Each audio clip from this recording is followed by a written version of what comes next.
sharing here for the with the this Yeah. concept of that women are portals. This is ancient knowledge that was lost. Every single one of us on earth came through a woman, and indigenous traditions understood that women are portals that bring souls from the other side. The question is, what do you think they're hiding from us? Why schools, religions, spiritual people, institutions are not teaching that women are portals? In your opinion, what do you think is the reason why they're hiding that information from us? Are they aware of this? Like, I wasn't even thinking ever about it. Maybe that's not something that the church was saying. I don't know. I'm just guessing. Yes, because they never say that women are portal. They never teach that. Is very, very fundamental. Yeah. What they are hiding from us is information to keep us in low vibration. That's the only way these draconians and Anunnaki can take energy from source, because the draconians and Anunnaki, they are not connected to source. They don't have, they come from an artificial intelligence, and they are not connected to source. The only way they can connect to source is by sucking our energy, our the divine spark that we have, and they can do it when we are in low vibration. So Oh, really? Is yes, that how it works? Oh, okay. yes. Sorry, go ahead. Mm. So women are portals, men are guardians, and the female energy opens the portal, and the male energy closes the portal. So that's why males and females need to work together to keep the portal secured, and also to use the portal to connect to higher levels of existence, not to lower levels of existence. Usually females have better connection to the other side, to the spiritual world. But if the female is in low vibration, will only be able to contact or stay in tune with negative entities. But if she's in high vibration, that is different. She will be able um, to connect to higher levels of existence. During ovulation, the female is ready to receive, to fertilize her eggs, and she actually wants to be aroused. She wants to pursue a romantic interaction. That pleasure is like going to heaven. When you are in ovulation, the portal is pointing to heaven. It's pointing Mm. to higher levels of existence.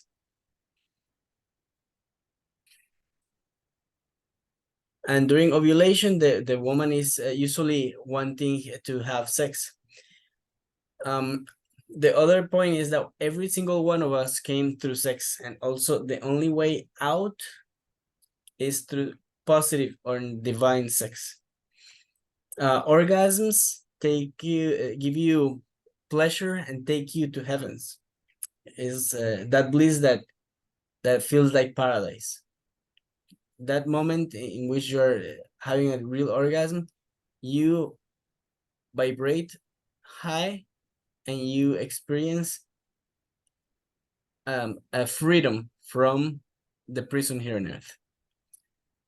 Do you guys have any question? Does it make sense? Or If orgasms are that beneficial to humans, how come we have marriages? And when we have marriages, we are obligated to have orgasm with only our like a wife or a husband. yes, that is not positive.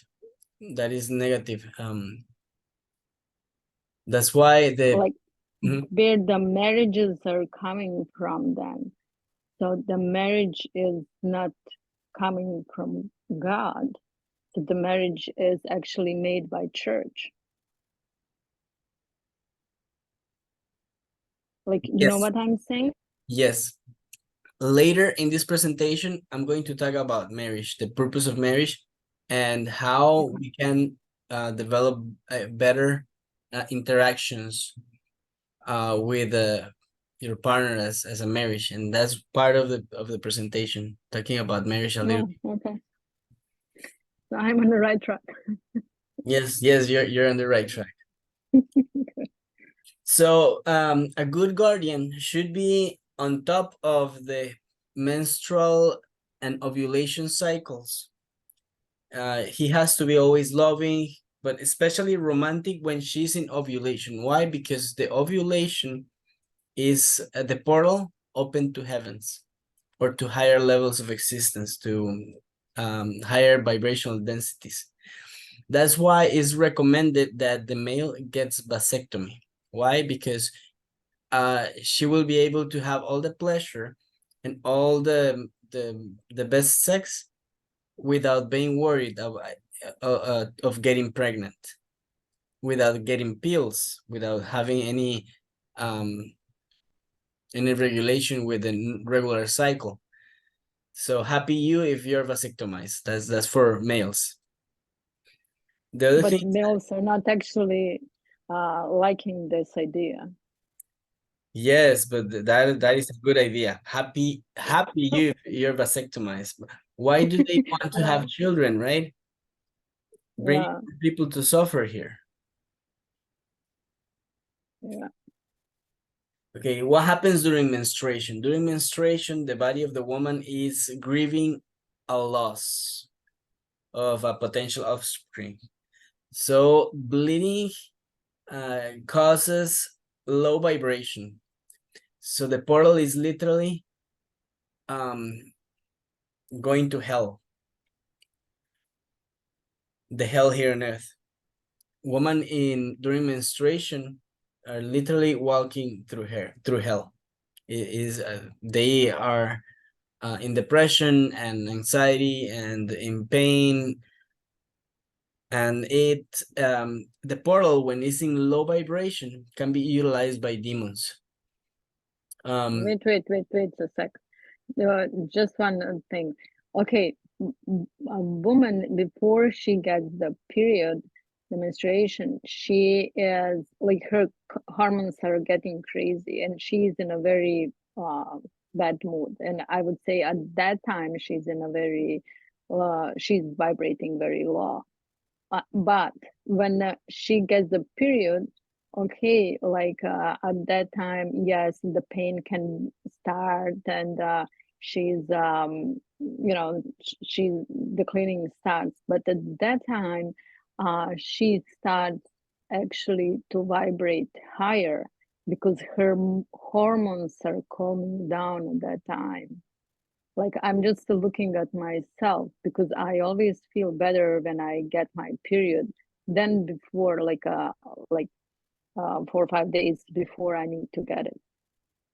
And Well, so now I cannot connect to this. okay, not everybody is the same. Your cycle is different, but generally, in general, not everybody. Most of the time, women when they're in menstruation are crying and depressive most of the time. But you might be an exception, right? No, well, that's why it's called premenstrual syndrome. Like, that's something that exists. That's something that always happens before the period. Well, the other person here who's online, what's her name? Can she say something? Because that's something like that each woman, as I know, is experiencing. That's why Erica, are you I mean, with us, Erica? Yes, I am. Okay. what So do you experience? Well, it's weird because I cannot relate to any of I mean this the period symptoms because I'm one of the lucky ones. I don't really have any major um symptoms, like not even emotionally or physically. Of course, sometimes I'm in a bad mood, but I cannot connect it with with my period. So with my menstrual cycle, I'm more sensitive when it's a full moon. So a question, when do you feel I'm one of. depressed? Normally, when do you feel more depressed? I of course, I feel depressed when I have certain situations in my life, but I cannot connect it with my menstrual cycle. What Maybe I can be a little bit more sensitive, but it's not like it's not my typical symptoms, you know.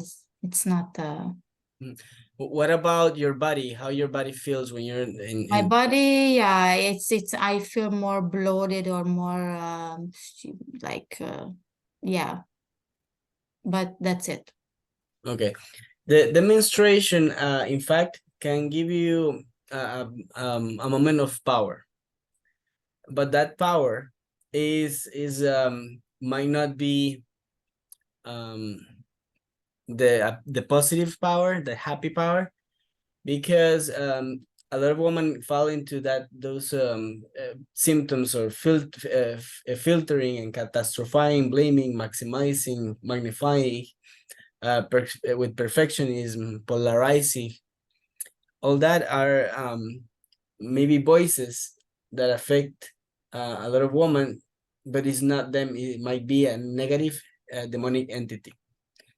No, it could be not during menstruation specifically, but at any time you as a portal going low vibration because of a situation, or you can mention situations that make you feel sad or make you feel bad and uncomfortable. Can you mention maybe situations, or when do you feel, for example, the moon or the full moon, or any specific circumstances that make you feel in low vibration?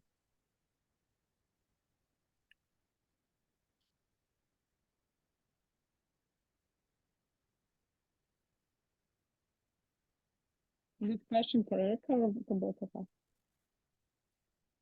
Because during the low vibration, demons take over. Demons can use the portal that you have, and many demons. There's a huge matter of subject matter of study about demons. For example, the Hinduism, they have one spirit for every minute of the year. So we're talking almost 500,000 types of demons listed in the Hinduism ideology. To mention a few, we have the D-Book, Thirst of Power, Beelzebub, Jealousy, Envy, Satan, Rat, Abaddon, Sloth, Mammon, Greed, Belpegor, Gluttony, and the list goes and goes on.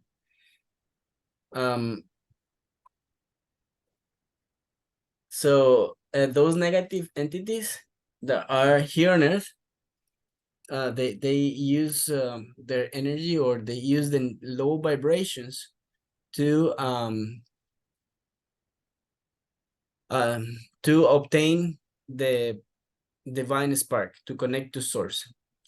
Those demons are actually created by ourselves. We are the creators of our own reality, so we can decide whether we listen to the demon or we listen to the angel.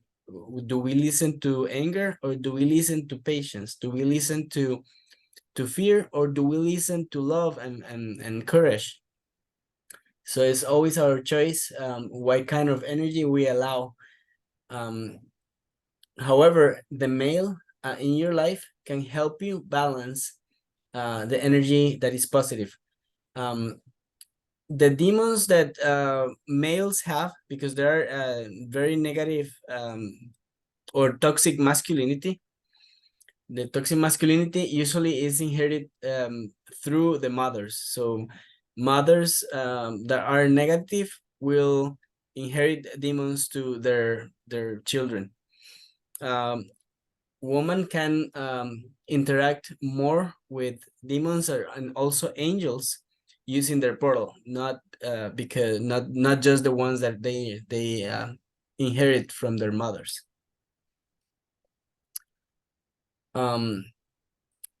So behind every woman, there's a powerful warrior. But why? Because the woman is constantly fighting against demons. She's always securing and taking care of her portal unconsciously.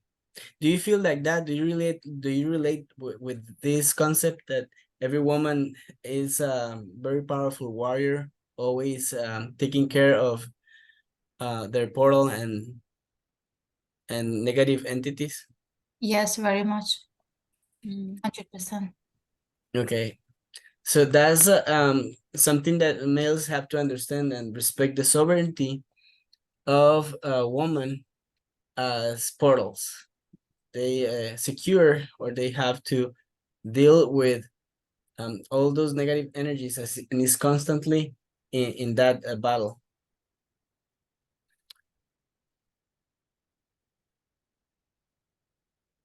This I'm going to play a video. This video is a clip of a movie that explains what could happen if a woman doesn't take care of her portal. What could happen if she is not listening to the angel, but listening to the demon? What happens if she's always in low vibration and never being able to choose what is right? What if when she is not learning the lesson, right? When she repeats the same mistakes and same mistakes, what could happen? So before I continue with the video, do you have any comment about what could happen if a portal is not guarded? If you just allow the negativity to win? I just have a little question, because it's Mhm. not really clear for me. Like, let's say, like even if I have like a negative thoughts, or I don't feel 100% happy and positive, that means every time when I feel like a bit lower or negative, that means a demon um entered my portal, or it's just I created some negative thoughts just as a human being. Like, I don't know if you understand my question. Yes, the negativity is a program that is part of a lesson that you created, right? It's a challenge. So that challenge, it gives you the opportunity to prove your abilities, your skills, to choose the positivity, right? So it's not something separate from you. The negativity is something that you created, but it's a challenge. I don't know if that answered your question. Yeah, so how do I know the difference if the demon entered my portal, or it's my own negative thoughts is playing the game? So yes, any kind of negativity is a demon. It's a program that you are allowing. It's okay to be negative sometimes, but if you um you receive the negativity and you don't overcome the negativity, you stay in a chronic, for example, chronic anger, or chronic fear, or chronic desire, or chronic anxiety, or chronic worry. Yeah, that's when you become in constant pain, in constant anger. That's when you are allowing the demon to take over. Okay, I see now. Yeah, makes sense. Mhm. So I'm gonna play the video. Um,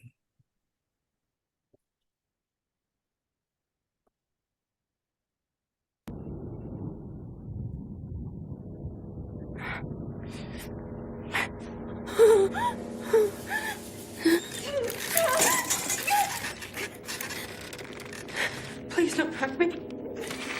Heidi, you cannot leave a Merky. Who are you?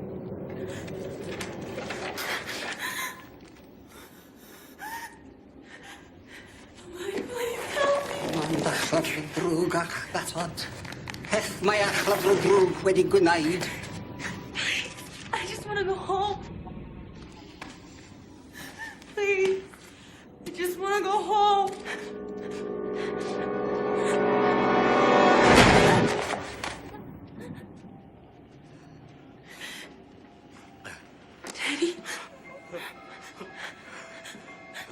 Daddy, why are you doing this to me? Who are these people? Look, they're good people. They're here to help. What are you talking about? Where's Mom? Mommy's dead, baby. You know that.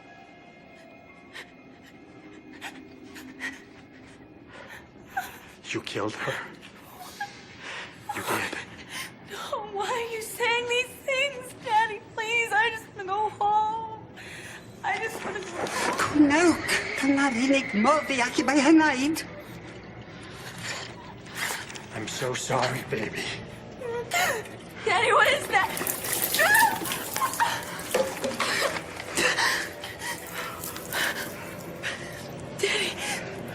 Daddy, look at me. It's me. Wnewch, rewch, efo digfer. I just want you to hold me and take me home. Please.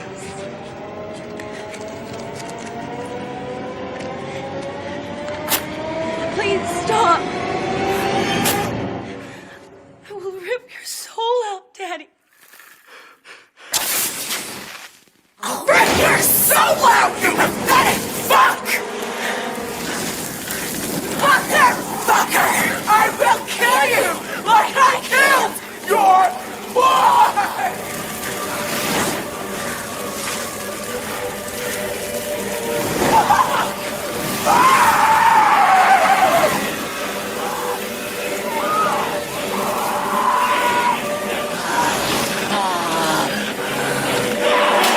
I love you, baby.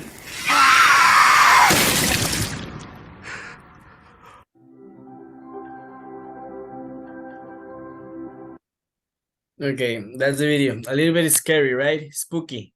Oh, okay. Oh, So that's what happens when a woman doesn't take care of her portal. And I don't know if you've seen before these memes, these drawings. Have you seen them before? no. Yes, kind of similar, yes. Yeah, so the demon takes full control and the woman becomes just a puppet or just a costume. That's why it's important. It's very, very important to take care of the portal because the demon can take full control of you and your life. And we don't want that, right?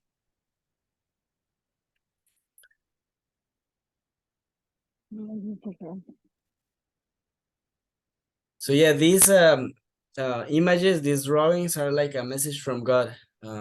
A lot of women are being used by the demons. If you see here, there's like a lot of women, just like costumes, and the demon here, just like using them, and they cannot be happy or cannot really find peace, and their soul is completely gone, right?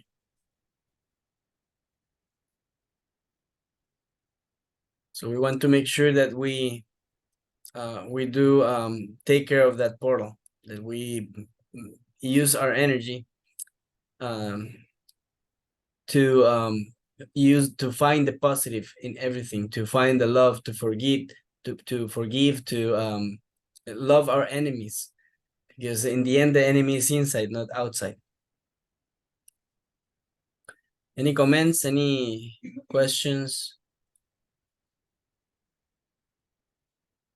Something just came to me when you said to love, to forgive, to okay, we do love, but we also need to have like we need to say, okay, this is the edge. You cross the border. Like I cannot accept what you are doing now.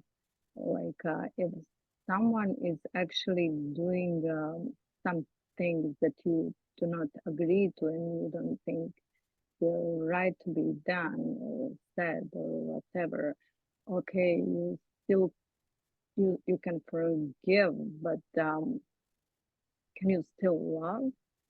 Yeah, setting boundaries. Well, if you're setting, that's what I'm asking. Like, okay, you do have your boundaries, but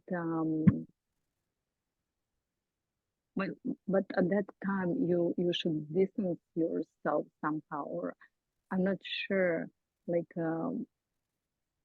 what happens in this moment. Like you cannot still love. Can you still love? But you can forgive, but don't you need to distance yourself Oh, because yes. it's someone, right? Yes. I mean, you have to let go the person that is harming you, right? You have to let go the demon that is in other people. But it doesn't mean that you will not love them. For example, somebody did something very bad for you, maybe stole for you, or caused something very bad, or did something very wrong to your children, or somebody raped you, or did something wrong with to you. These people have to stay away from your life, but you have to, the way you can love them is by praying to them, praying that the demon leave their body, because people that abuse and disrespect you is not themselves, it's a demon that is controlling them. So when we love, we pray for our enemies. And that's what Jesus taught: prayer for your enemies. Do good to those insulting you. If somebody is striking one cheek, offer the other cheek. Like, you don't have to fight back, but what you can do is stay away from these people. And if you have to, use like, for example, somebody stalk you, you have to call 911, right? And follow the legal system, right? But you personally are not going to strike that people. You trust a higher power. You have to trust God or the authorities that they're going to do what is needed for keeping you safe. Make sense? Yeah, it does. Thanks. Okay, good. The other topic here is the masculine energies close portals. So the positive and healthy masculine energy close portals. So demons, they hate positive masculine energy. The healthy masculine energy is not wanted by the demons. If you see here in these other ancient or classic drawings, these males are being attacked by demons. So that's why usually males that have toxic masculinity, they are very attractive, because the demons of a woman will like the demons of another male. And when you are liked, when you are you have more angels than demons, the demons, the angels will not allow a negative masculinity to stay with you, or the negative masculinity could also cause you problems. The positive masculinity is very rare. In fact, there are very few males that are positive and healthy, because of the way people is trained. Males are not trained to become guardians and to use their energy to close portals. So there are emotions that make you do things that is not you. For example, fear is a demon, is not you. Jealousy is a demon, is not you. Greed is a demon, is not you. And the demons are programs, challenges. So that's exactly what we need to understand, that we listen to the negativity and we lose control. The demon takes control, and the power that you feel when you're negative is the power of a demon, is not yourself.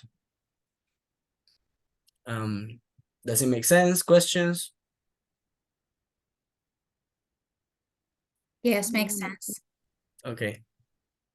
Now the next topic is about dildos. A lot of women don't have a good guardian, and they end up using vibrators, right? But at some point, the vibrator can attract negative demons as well. When the woman doesn't have a good guardian that will give her pleasure and a good stability, they will choose better to stay single and use vibrators instead of having a good guardian, because there are very few good guardians. However, these moments of pleasure with dildo could be equivalent to having sex with a demon instead of with a human being. What the heck? Is that scary? How? Like, I, I don't know. Oh, okay, sorry for interruption. Just continue. Yeah, sometimes when you have male energy, the male energy can help you close the portal.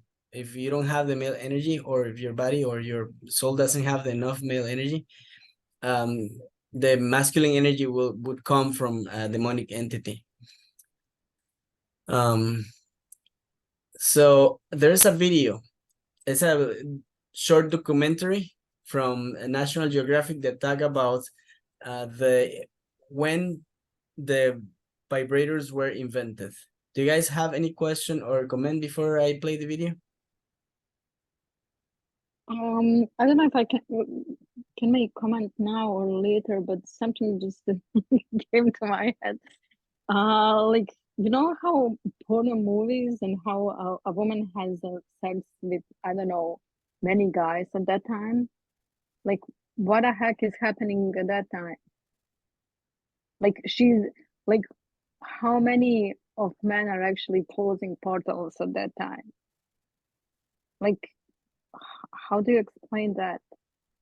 How do I explain the horror movies where many women are with? No, horror, porns. Oh, porn. Oh, porn. Well, that is something that I'm going to touch later on, because when you have multiple partners, you are exposing yourself to the demons of all those partners, right? When you have sex with somebody, the demons, both bodies start vibrating so similarly that the demons hop from one body to another body. That is what's happening. When you have demons, that the demons will infect other males as a portal. If you're a negative portal, all those demons will go to all those males. But if you're a positive portal, the demons of other males will hop into you.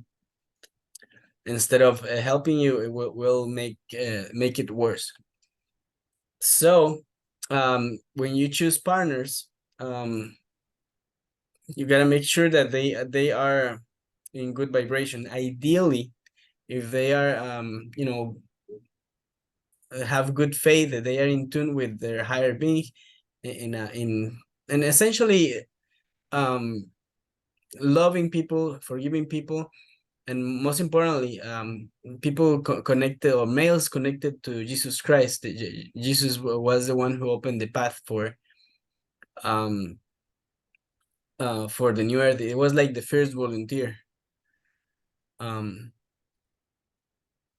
Usually males that don't believe or don't have some religious background or religious faith, they trust more their own abilities. They trust more their demons than God, right? They don't connect to the God, to the divine spark. Did that answer your question, maybe?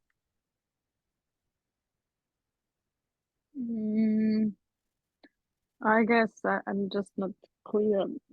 Like, I do get, okay, males are closing portals, women open portal, but I just forget it. I have a dirty mind.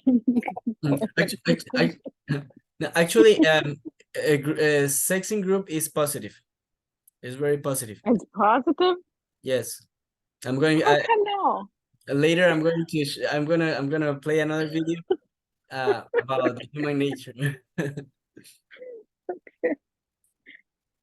All right, so I'm gonna play this video about the history of the vibrators.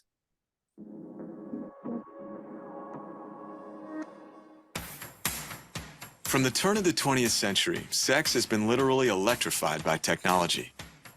One of the first 5 electric gadgets, besides the sewing machine, fan, toaster, and tea kettle, was a plug-in sexual stimulator. The vibrator was a cure-all for a series of mysterious complaints, collectively called hysteria, that plagued Victorian-era women. Any woman who was experiencing stress, any woman, frankly, who was violating Victorian gender norms, who was too uppity, who was too confident, who was dissatisfied with her husband, she would very likely be diagnosed as hysterical. There was a sort of a philosophy in medicine that hysteria emanated from a block in women's sex organ. These physicians would actually manually stimulate the women. Crazy. Initially, the procedure called for a doctor to massage the clitoris to the point of orgasm, thereby relieving the built-up pressure thought to cause hysteria. It was not considered salacious in any way. It was considered completely modern scientific Victorian medicine in the treatment of hysteria. If the doctor did that today, he or she should be arrested and escorted away immediately. It was so impossible for these Victorian physicians to imagine that women were sexual, that they had a sex drive. But the treatment fails if the doctor doesn't have the right touch or stamina. I actually think the doctors probably weren't that good at bringing women to orgasm. When they were helping women come to orgasm, their hands got tired. Like a lot of manual tasks that are difficult and possibly onerous, it was mechanized. And so was born the vibrator. One early version was a tabletop model designed for the doctor's office and powered by a steam engine.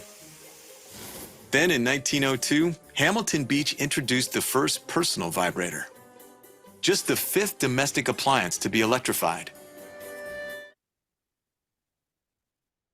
Okay, that was the video. What do you think about this documentary?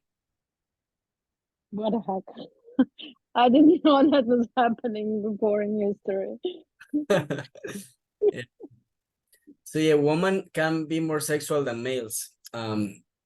That's why we need good guardians, good males that can not just give sexual pleasure, but can give positive energy free of demonic influence.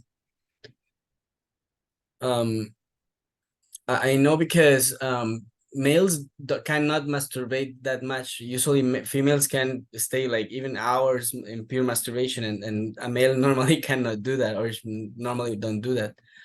Some women are hyper sexual. There's nothing wrong with that. It's just their nature. But they need to understand that the positive masculinity can help them very much. So the invention of vibrators and dildos is the result of lack of good male guardians. So the world needs more guardians, less dildos, and that's yes, more good guardians. And later I'm going to explain the qualities of a good guardian. Before do you have any question or comments before we proceed? I'm good. Okay. The next slide is about the male brain and the female brain. According to science, the female brain has way more connections from the two hemispheres. The male brain doesn't have a lot of connections between the two hemispheres, which means that the women are better at talking, better at communicating and have better intuitive abilities than males.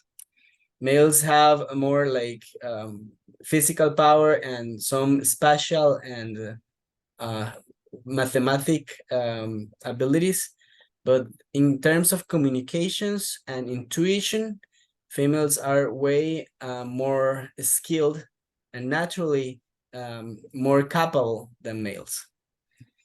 What is the lesson here? Is that if a male, a good guardian, will not fight her. A guardian knows that he will not win an argument against her. It is completely in alignment with what Jesus taught in Luke 6:27. Who strike you one cheek, offer the other cheek. That's especially an advice that Jesus gave for males. Males have to allow her to express herself, to even, you know, being a little bit aggressive, but never strike back.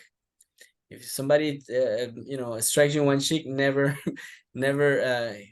get it back to her. Don't fight her, just surrender. Okay, exactly. And that's in the Bible, and that in science completely supports this concept. So a good guardian is never going to fight back a woman. That's number one. Her demons might to fight the male, but patience would be his best friend. Patience and self-control. And that is one of the qualities of a guardian, is being so strong that nothing can disturb his peace of mind. That is a good quality of a guardian. Now, what to do when a woman has a lot of demons? And the question that I have for you, ladies, what is the easiest thing to do? When a woman has a lot of demons? No, in general, what is the easiest thing to do in When? circumstances? Oh, sorry, I don't get the question. Let's say that you let's say that you're a male, and somebody, the woman that you're dating, is a little bit crazy or upset or aggressive toward you, or she's like doing something that makes you feel uncomfortable. What would be the easiest thing to do in any situation that is negative? He can always comfort her, or just stay away until she calms down. What if I tell you that the easiest thing to do is to make a mistake? Oh, well, yeah, that's true. Yes. Then she's gonna get even more crazy. Yes. So the easiest thing to do is And the demon is gonna be bigger and bigger, and then she's then gonna start talking and talking and talking. Exactly. Yes. So the question is actually what, not what to do, but is what not to do is the question. So here is do's and don'ts. A good guardian will not fight her. He knows that he will not win. He knows that he doesn't have to defend his points. A good guardian is never jealous, because jealousy is far from love, is actually hate. A good guardian will not escape with drugs or alcohol. A good guardian won't let low vibrations and emotions to motivate his actions. A good guardian will not try to control her. A good guardian will not ask too often why, because if he's asking too much times why, is because he does not understand her. She needs to be understood. She doesn't have all the answers either. A good guardian does not protect his masculinity, and a good guardian does not entertain himself. He will be always trying to entertain you. That's a good guardian. And if I see the qualities of most males, most males don't follow these don'ts, right? Now the do's. And number one is show up love for her in every second and opportunity. Absorb her feminine energies. He will accept and embrace his femininity. He will give her a space to fight her demons, not you. He will pray for her to win her battles. He will keep her entertained.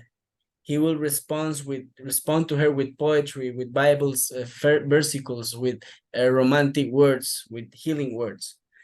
He meditates with her. He breathes and finds peace. He's always at service. He's with daily positive thoughts. He uses spiritual techniques. He walks with her. But most importantly, the most important aspect for you both, for the male and the female, is to pray. Why? Because you are God. The divine spark is in your heart center. You are God experiencing a human life.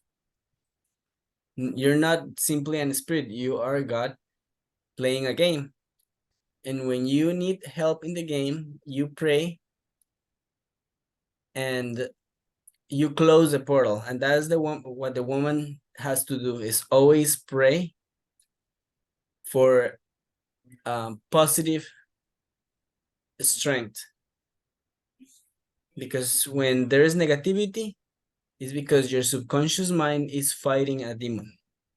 So prayer is extremely important. Keeping the portal entertained active is always healthy. Keep her entertained, so she's not into the negativity. She will find a lot of comfort by with somebody who is always trying to entertain her. And again, prayer is extremely powerful because you are God. God is inside you. Any questions, comments?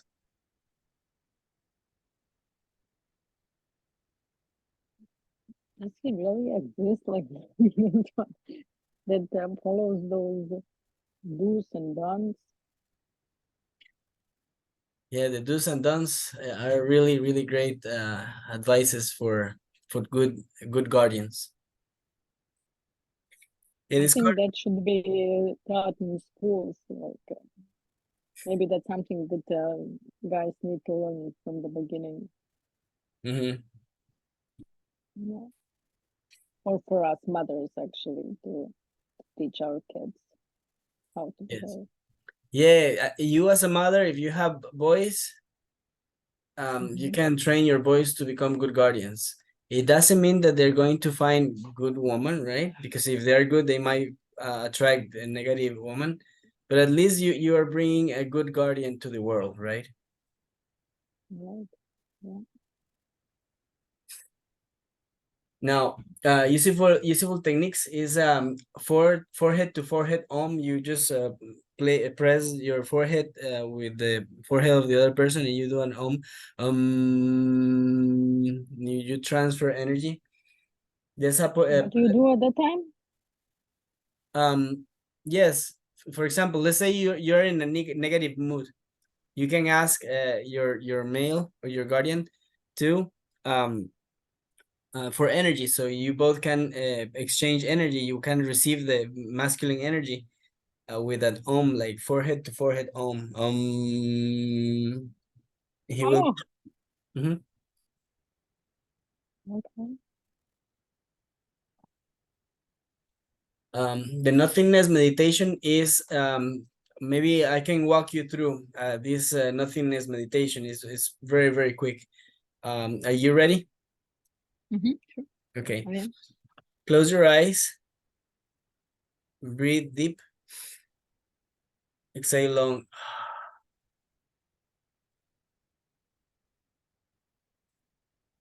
Remain aware of your breathing, the inhalation and the exhalation.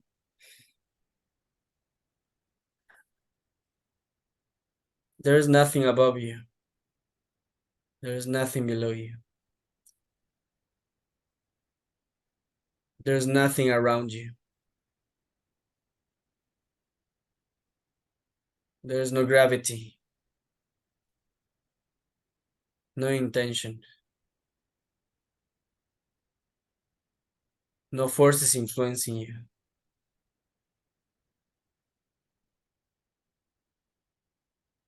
There's no light, no darkness, just you in the middle of nothingness.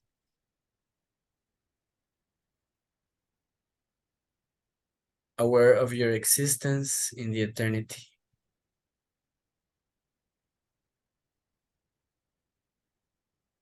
There is no gravity, no forces influencing you, no intention. And you're levitating over nothing. Understanding your conditions, create a blast of light in front of you. That light will grow and grow and expand and expand. And you will see triangles, and squares, and circles, and spirals, and twists, and waves, and all kind of colors and geometries all around you.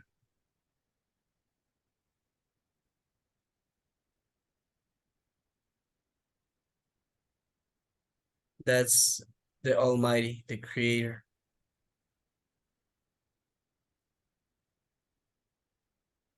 The force of infinite power that is inside you. That's the divine spark. The connection to source. Breathe deep and exhale long.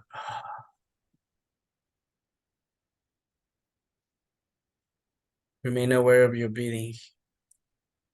The inhalation and the exhalation.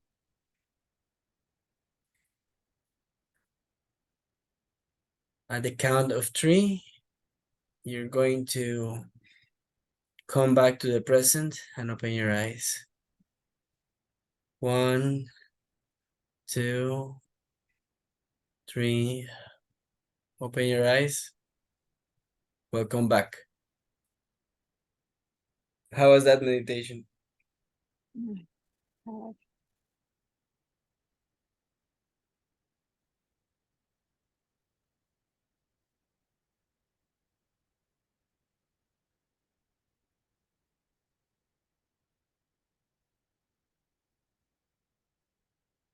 Do you feel relaxed?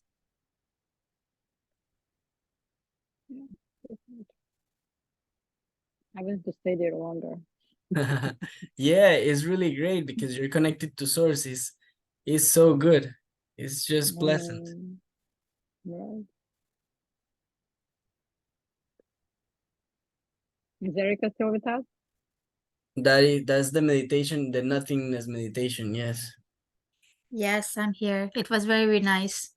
It was very quick. I was Yeah, surprised short. that I so quickly I just disappeared and I came back. Yeah. Well, that's just an example of what Dolores Cannon said about that God is so good, so good. It's a place or a state of mind where nobody wants to really leave because it's so so great. It's the source. Yeah, poetry. Having poetry handy is very helpful. Nerve assist is like a type of massage. Unfortunately, because we're online, I cannot really teach how to do the nerve assist.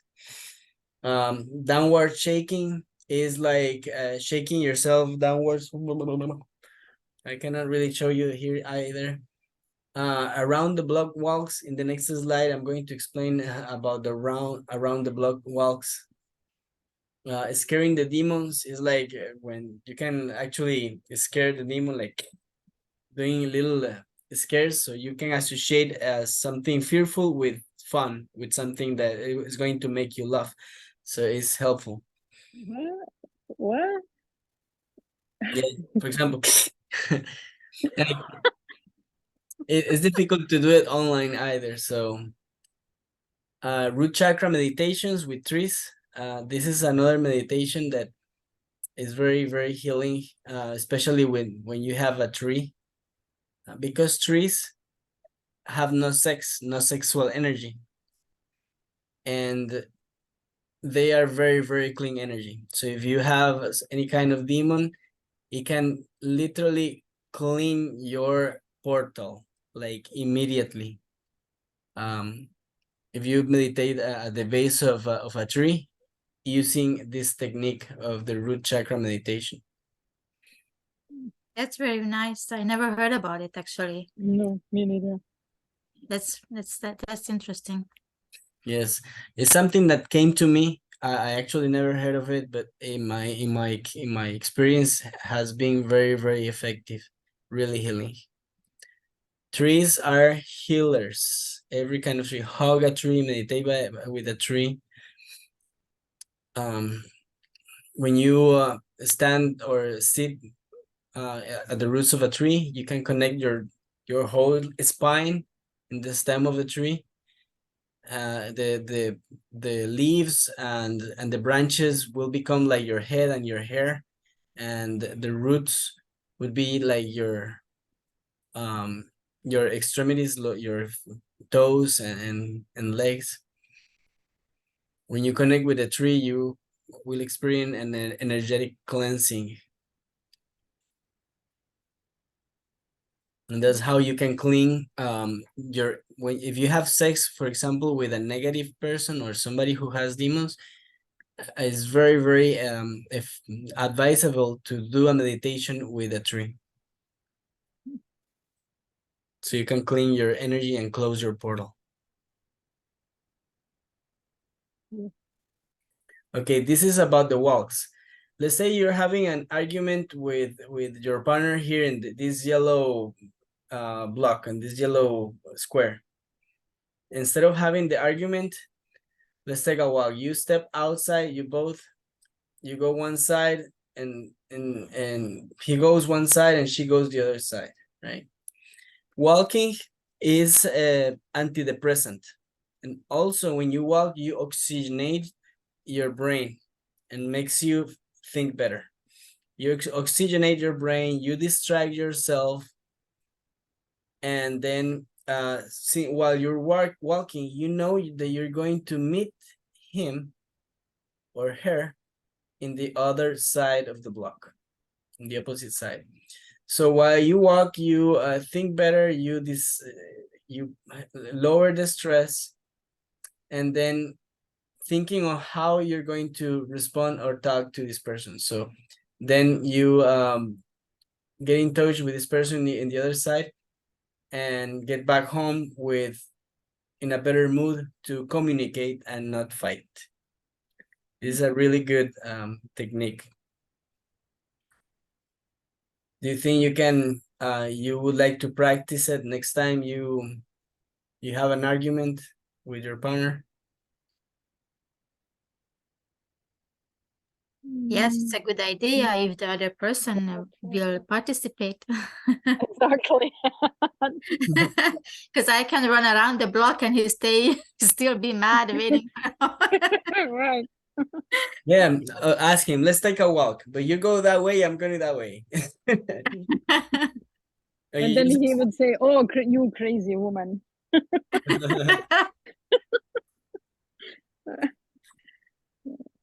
But yeah, you can explain him before. Hey, why don't we try this? Even if you're not in an argument, you can try that, and then when you are really having an argument, then you do it, but with knowing exactly what was the purpose of the walk, right?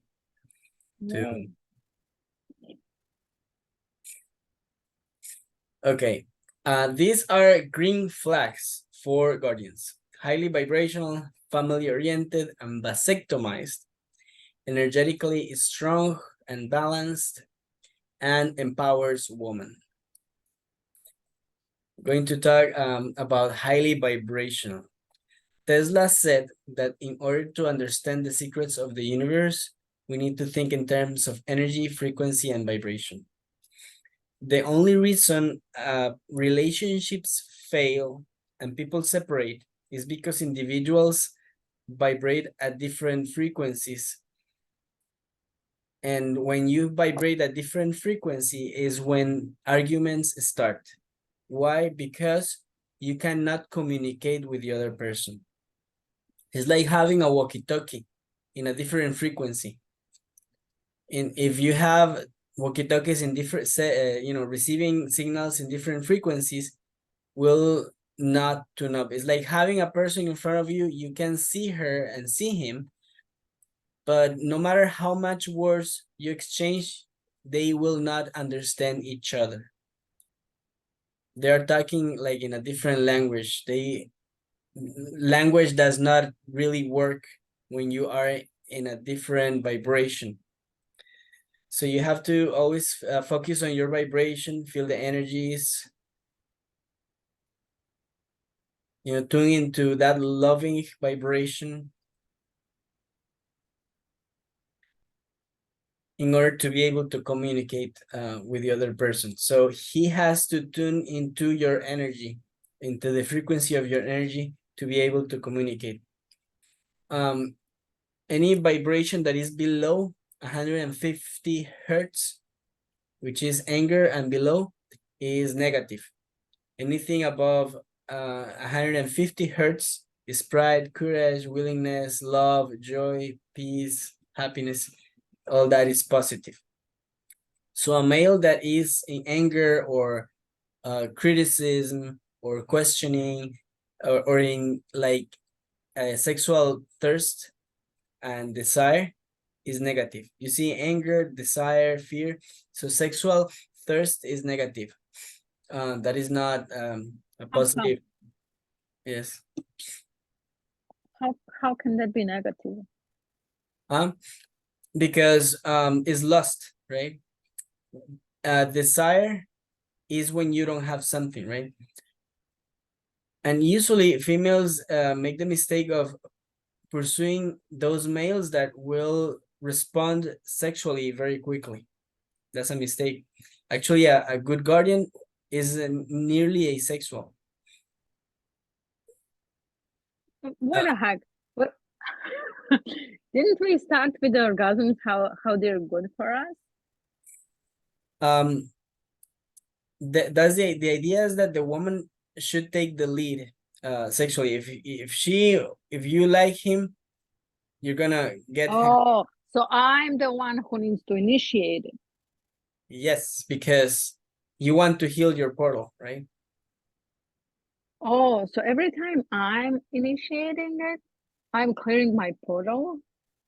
Not necessarily, not all the time, but ideally, if you choose a male who's not in okay, if a male comes to you because of desires, he wants sex. He's not really intending to love you, right? But if he wants to approach you just to talk, to make friendship, he wants to love you. He's not looking for just carnal pleasure, right? Oh, okay, I get now. Because we're all looking for love. It's not necessarily sex. It's love, right? And you want somebody who loves you. It's not somebody who wants to see you as an object, right? Yeah, I was just thinking about them, like I'm a married woman, so I'm just thinking if he is having desire for sex, like it's not good. Like what the heck? Like how that can be? Like you're in marriage for so many years, right? So why would that be a bad thing for him? But maybe like what you're actually saying is this is for someone who is just approaching the woman, who is not in a long relationship maybe with a woman, and he's just coming to the woman, and his you know, sexually actually abused, aroused because of her body or whatever. So yeah, I get it. I get it now. I can continue. Sorry. Yes, it's positive. It's about love, not pleasure. So a male who is neutral, willing to accept, is reasonable, loves unconditionally, is in joy, is happy, is not in criticism, is not judging, right? Is high vibration. And the worst enemy of a portal is actually jealousy. Jealousy is not love, is very, very far from love. If a relationship is based on jealousy, it creates karma, because it's not love. Is you when you're jealous, or when he's jealous, he creates a prison, not a home, right? Jealousy just stimulates, and re-stimulates the demons in a portal. This I'm going to, okay, this one, family oriented and vasectomized. Life is not easy, and having children might not be the best idea, or the best decision, because this world is very difficult. This world is not fair. And in the Bible, Exodus 25, it says that the karma is inherited until the 4th generation. So if you have kids, you're creating karma. And also the Dolores Cannon, she says that kids create karma. So having children is not like the best way to live a life. It's better to fix a life who is already here than bringing new life. So if a good guardian will be willing to adopt your kids, if you already have kids, he will be family oriented. He will be able to adopt those kids and make a better life for them, right? Instead of having his own kids. And about vasectomy, if he is with vasectomy, he can have a lot of sex and give you a lot of happiness and pleasure and love, and without the risk of get you pregnant. So having kids is not really happiness, but sex is happiness. So if he's vasectomized, happy you too, happy both if you're vasectomized. But you're actually like so many people want to have kids. Like for them, this is not something that would make them happy. Like it would make them happy actually to have child. Yeah, it's a responsibility. So I'm not sure how this happy you if you don't, if you just prohibit your body to make kids. Can, like I'm not sure what to think about it, because even some younger males, like they would never do this because they do want to have kids. Dolores Cannon said that planet Earth is hell. So it's better if there is less of us, like.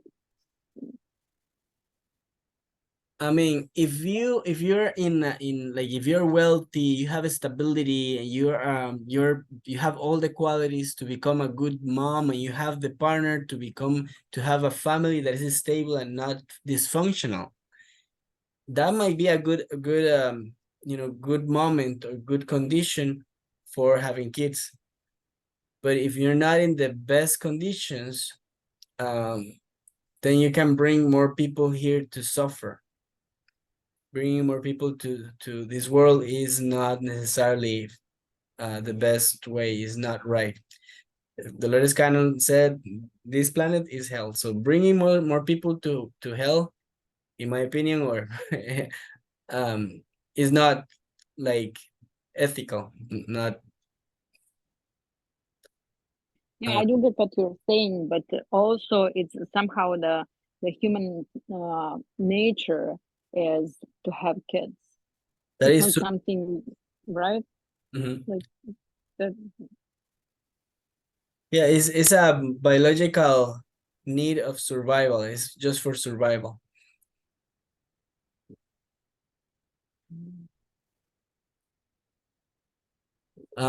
Kids can give you some joy, right? Some joy, but it's more a responsibility than joy.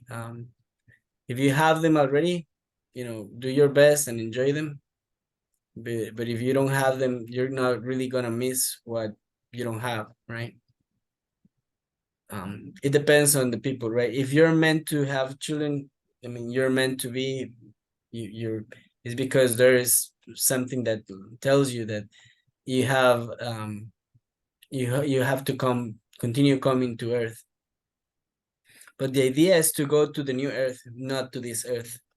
If you leave kids here on Earth, you'll be stuck at some point here on Earth, unless your kids transcend to the new Earth. If all your kids transcend to the new Earth, I didn't get this. So, okay, the new Earth is going to be built. And so if you have kids and you're open-minded and everything, and you're vibrating high and you're willing to go to the new Earth, you are actually stuck in the old Earth because you have kids. let's say yes. Okay, Dolores Cannon said that kids create karma, right? And karma is like you is not learning the lesson. Also in the Bible, in Exodus 25 says that the karma is inherited to the second, the third, and until the fourth generation. If you have karma here on Earth, you will stay here. You will not go to the new Earth unless all your children transcend to the new Earth. Your soul will also transcend to the new Earth. Otherwise, you will be. Do you know how many people will actually then go to the new Earth? Like a few. Let's say that you would be half here and half in the new Earth, but you will be How is that possible? Yeah, you will be completely in the new Earth until all your descendants are in the new Earth. You can switch, going a little bit to the old and then a little to the new. Actually, you can live parallel realities simultaneously. Myself, I believe that I have this life here on Earth, and another half of me is in the new Earth already. That's what happened with Dolores Cannon. Her body died here in the old Earth, but she continued in higher levels of existence.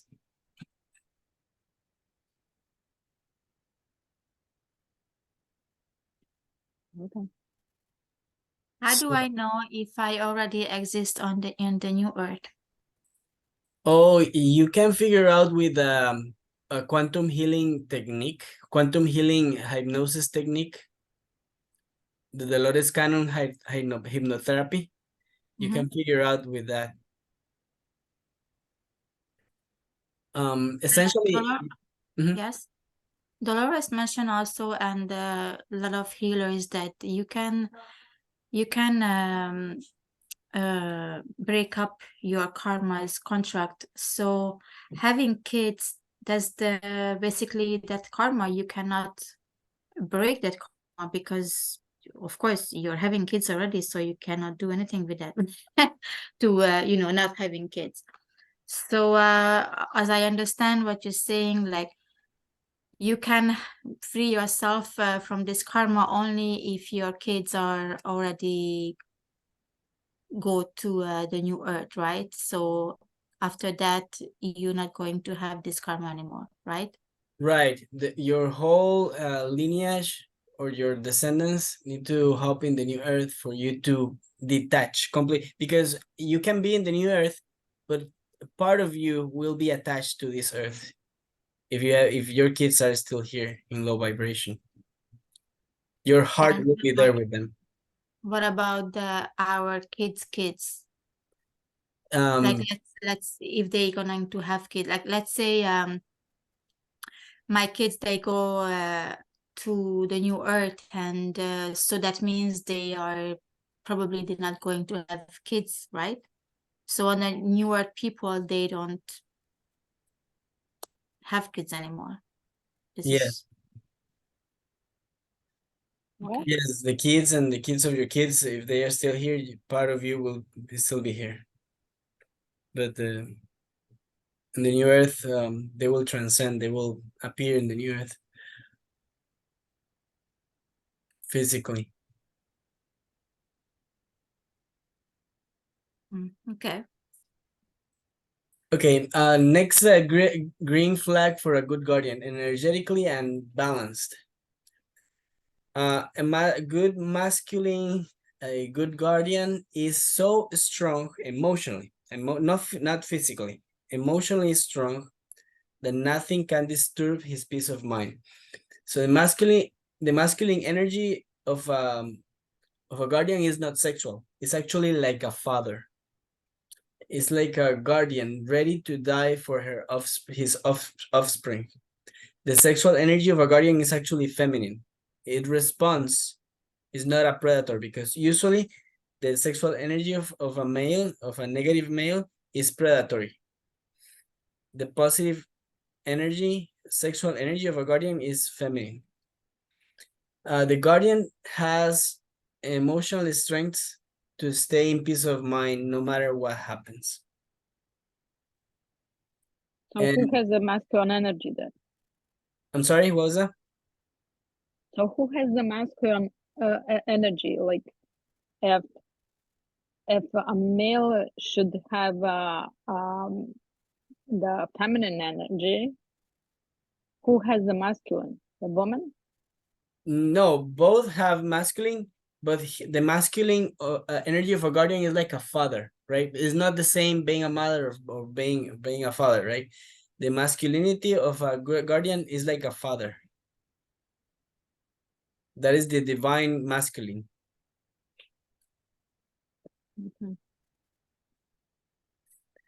Okay, balanced.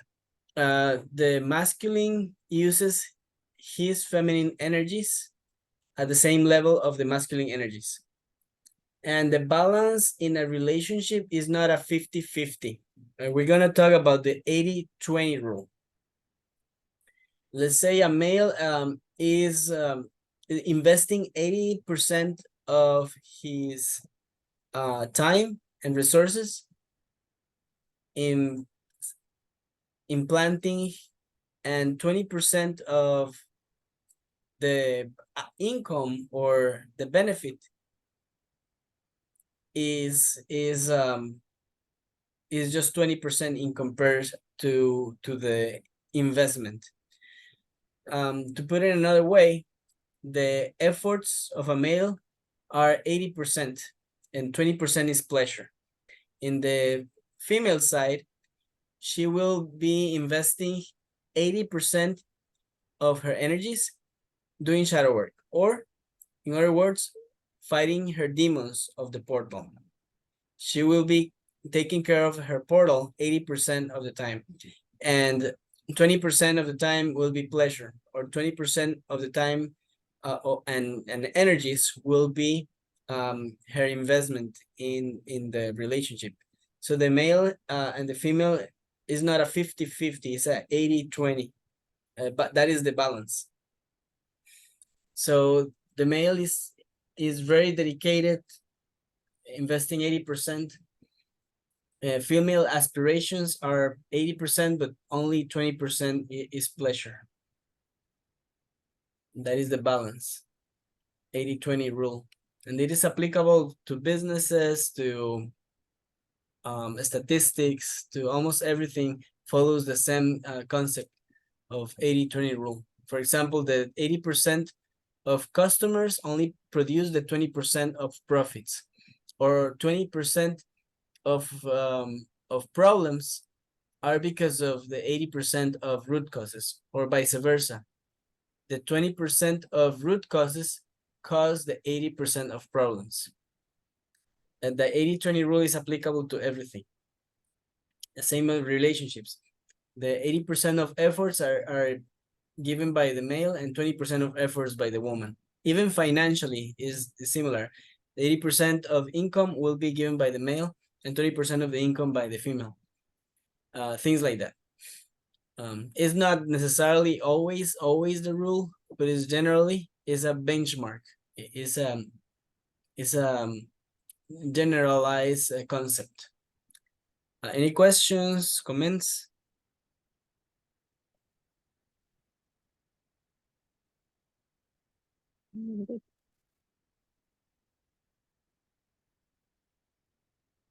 The point here is that you dedicate 80% of your time in fighting your demons and taking care of your spiritual enlightenment, closing the portal.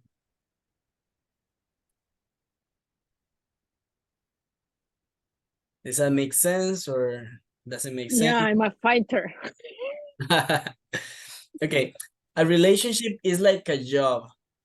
People need to take vacations as well. It's good for your mental health.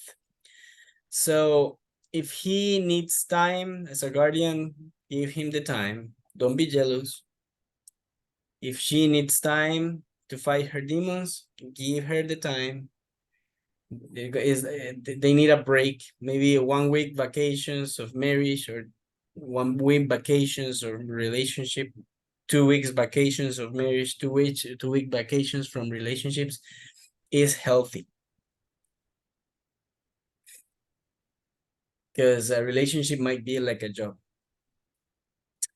The other green flag is that he empowers woman. A good guardian empowers woman. He understands that being a portal is not easy. It's a heavy load. Every woman has a heavy load, a heavy charge by simply being a portal. When he understands that we can see the statistics of why female population are nearly twice more depressed than males. If you see this report or this article from Gallup did this statistics, says that women are nearly twice more depressed than males, which means that males are happier than women. And very important here, you see the trend begins in adolescence. So being a portal is not easy. It creates depression. It creates, why? Because most males are not good guardians. And that is the cause, the root cause of the higher depression in women. And let me ask you a question. Take your time to respond. This scientific research says that the trend of higher depression in women begins in adolescence. So what happens in adolescence? What is causing depression in women? What is happening in adolescence? What do you think? Inequality. Like I know how I was raised. Like even today, like there is always like a son or a male that works more, earns more money in the company. He's the one that's gonna stay with the last name. So the woman will always take his last name. So there is always more importance being given to the man. He's the one who's gonna support the family. woman is there to bring kids, to take care of kids, to clean, to uh, do shopping, do laundry, dishes, things like that. So that's how I was raised. Yes, gender inequality is a big. Exactly. But specifically in adolescence, what is the change? Because the article says that the depression gap is not in kids. It begins in adolescence. So what people start doing during adolescence is, it says pre-adolescent girls are not more depression prone than boys are. The trend begins in adolescence. So what happens in adolescence that makes a woman more depressed? What do you think? Why kids Well, are that's actually when I realized this. In the beginning, I thought there is no differences between us. Yes. That was my case. Yeah. Kids are not, female kids are not more depressed than boys. So what happens in adolescence is that people start dating. People start forming relationships, sexual relationships, and dating, romantic relationships. The problem is the sexual habits. That is the problem. Yeah. The problem is people, we're not educated to take care of the portal. They're not good guardians being trained. Yeah, because their hormones start acting like crazy, and they just see a woman as I don't know, a Yes. sexual symbol, I guess. Yeah. Mm-hmm. So other root causes are having to deal with negative spiritual entities, disconnection from our nature, unrealistic romantic expectations. That's the real problem at the time of having romantic relationships, are unrealistic. Why? Because monogamy is not natural. It's unnatural. We force ourselves to be monogamous. Our mind is monogamous, but not our body. Exactly. That's what I was thinking about. That was my question from the beginning. Oh. Right? Yes, I told you. I was giving you answers. This is another issue. Mothers telling their daughters what to do with their body. Why mothers are not telling their boys what to do with their body? Why only to the daughters? That's a demon that is inherited from person to person, to mother to daughter, to mother to daughter. And this demonic teaching is causing that women are sexually constrained. They prefer a dildo than a male. And the male energy is necessary for closing the portal, because demons want to have the portal open. They want to come here and bother us and torture us and play with us, because that's their game. They enjoy torturing people. So what's the difference between the dildo and the man who has negative energy? It's almost the same, like having demons, right?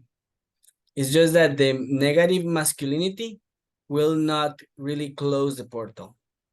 The positive masculinity will help the woman close the portal. Staying high vibration, staying being family oriented, staying strong and accept his femininity. All that is very positive in a guardian. Wait a sec. Now you're saying about the family oriented, and then we were talking about guys not having kids. How do you relate these two things? Okay, yeah, the point is that if you have kids, if you're a mother, a good guardian will be willing to embrace and adopt your children as his own children. That is family oriented. Mm. He will adopt your kids as his own kids. He will not Okay. want to have karma.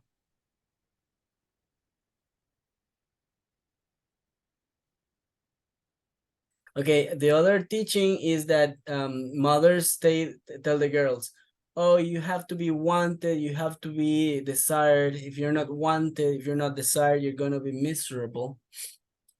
So they create like a victim. Oh, you're not gonna get married and have children and be happy if you are not cute and wanted. You have to be wanted. And the other side, they take to the boys, don't worry about being wanted. You have to you don't have to look pretty in anything. Only the girls have to look pretty. You have to chase, pursue, and get it. If you don't get it, you're gonna be miserable. So they create a predator that will have to chase and pursue. And the other side, they tell the girls to be cute and wanted and desired. And that automatically create predators and victims. According to science, love only lasts about 2 to 3 years, or passion, because passion is a biological mechanism to raise children. In 2 or 3 years, kids can walk and talk. So what's after that?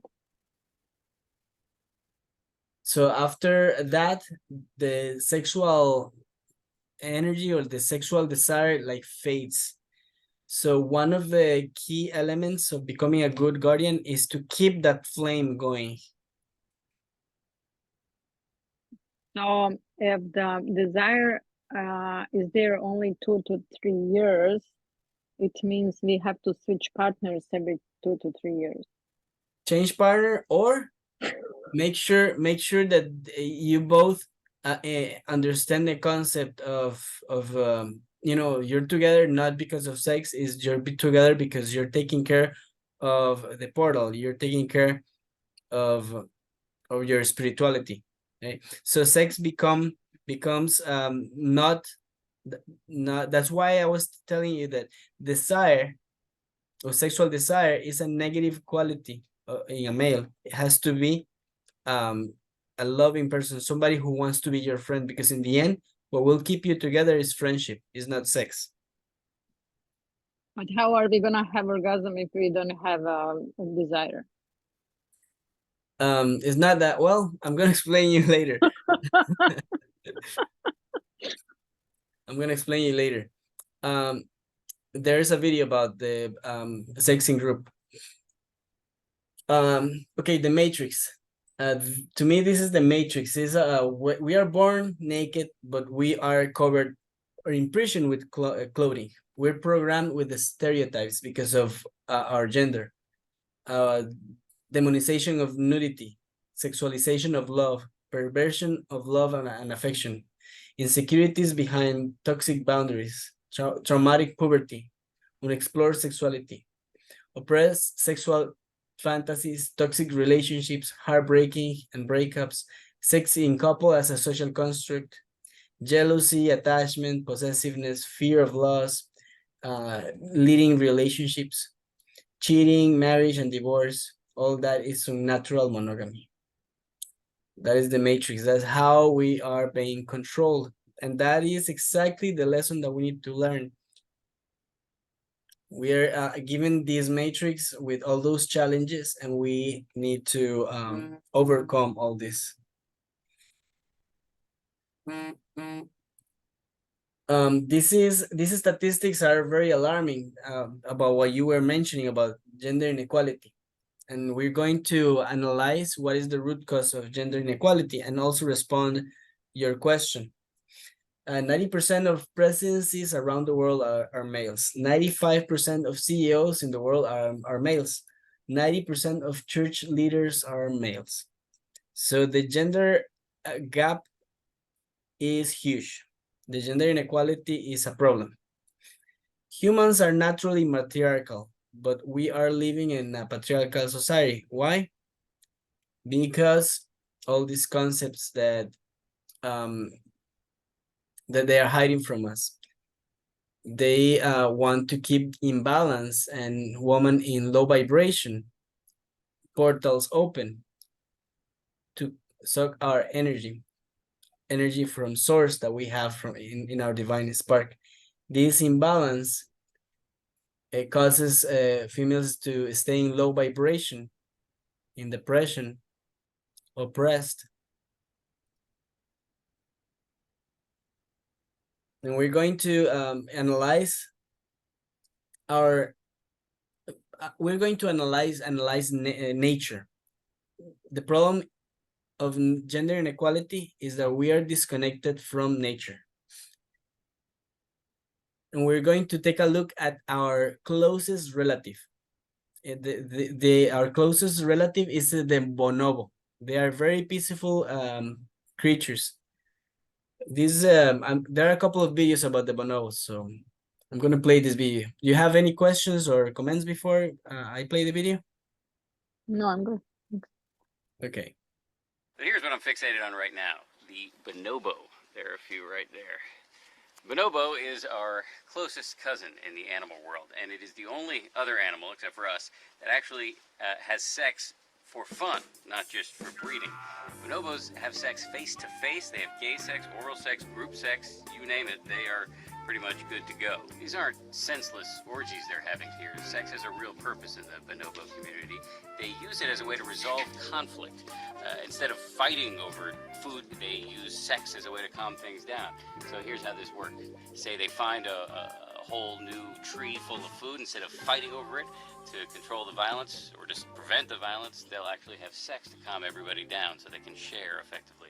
Or if two groups of bonobos run into each other in the forest, instead of fighting, it's sexy time. So there are pretty clear rules of engagement. They're rather civilized about this. The women run the show. Men are allowed, of course, to request sex, but they cannot demand it. They can't force anybody to do so. Women, this is a matriarchal society, and a lot of people think that's why the bonobos are so peaceful. Their nickname is the Make Love Not War chimpanzee. But right now, these incredible animals are severely endangered. They only exist in one country, the Democratic Republic of Congo, where I am right now. And they are being hunted into extinction by people who actually want to eat them. Believe it or not, bonobo is a delicacy in many communities here in Africa. Where I am right now is a sanctuary for orphan bonobos who've had their parents killed by poachers. There's a tendency to idealize these animals because they are so peaceful. I'm not going to go down that road, say that humans can resolve their conflicts through orgies or anything like that. But I do think we can agree that bonobo should be off the menu.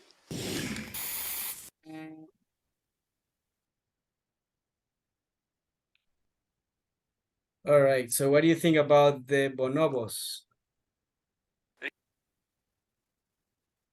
Interesting. This is another video about bonobos. Sex has affected everything about us as human beings. We are creatures driven to bonding, to finding a partner, a mate, even if that partnership could never produce a child.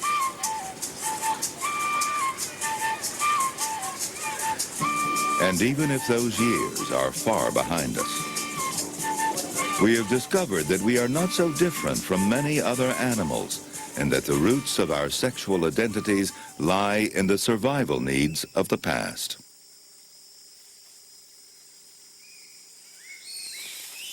And just in case we think our intellect and imagination give our sexual conduct a social significance unknown in the animal kingdom, meet the bonobo chimpanzees of the forests of Zaire.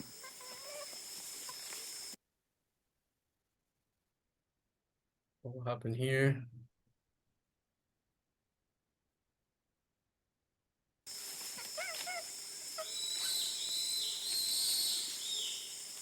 A legend of the Mongandu people of Zaire tells of how these chimps and the ancestors of humans once lived as brothers. And indeed, some primate specialists think the bonobo may closely resemble the common ancestor of humans and apes.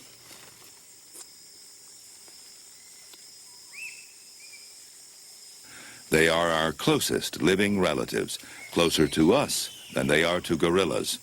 They have complex vocalizations, permanent close friendships, cliques, and jealousies. And in this society, sex is a basic form of communication.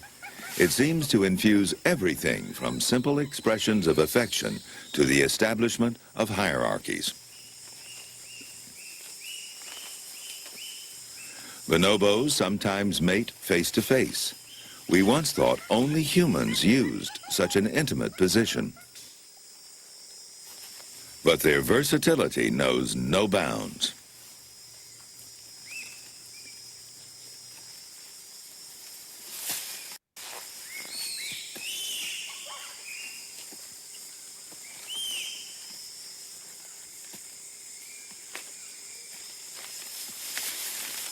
Every member of the troop is a potential sexual partner.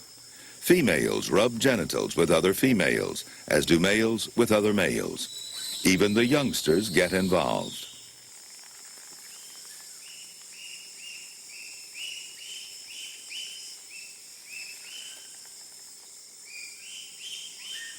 We may find all this sex excessive, even shocking, but bonobos make important use of it.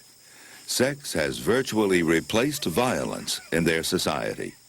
The aggression seen in other primates, even in other chimp societies, bonobos are able to live without.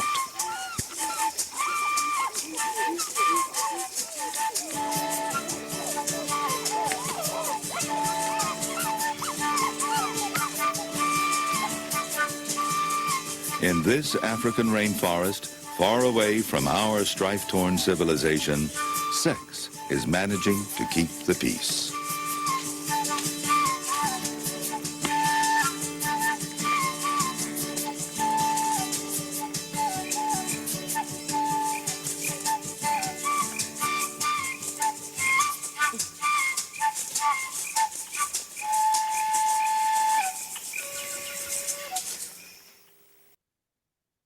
Okay, so peace and love.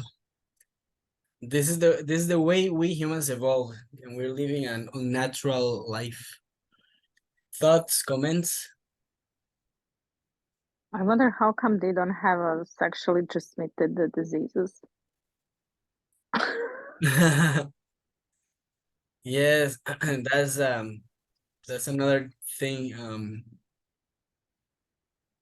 A lot of polyamorous people, they do STD checks with frequency, and they like create like a group of trust, or a circle of trust. Everybody's checking themselves with of STDs, and they don't really have sex outside the circle of trust, right? That's one way.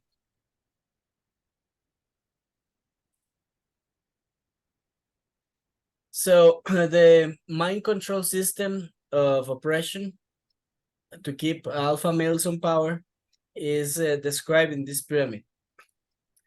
Alpha males usually are allowed and applauded and congratulated to have multiple female partners. So the females below have aspirations to have a monogamous relationship with an alpha male, but that is unrealistic. And males are below have the expectation of have a monogamous relationship with a female. But what happens is, since that is unrealistic, they are rejected. Females are normally rejected by alpha males, and the females keep rejecting the males below because they want an alpha female. Those unrealistic expectations of monogamy create rejections that result in depression, anxiety, hysteria, sex offenders in the case of males because they have unsatisfied sexual thirst, and sex victims for females. To fix this, we need to create true alpha females. Instead of shaming women to have multiple male partners, alpha females with multiple male partners and alpha males with multiple female partners, using some sort of ethical non-monogamy, will this make sure that those rejections and unrealistic expectations are dissolved, disappear from the structure in our lives, in our society. So alpha females and alpha males will be equivalent, non-monogamous, and the other groups that decide to have a monogamous relationship will not suffer such rejections and consequently depressions and low vibration. What do you think about this concept, ethical non-monogamy?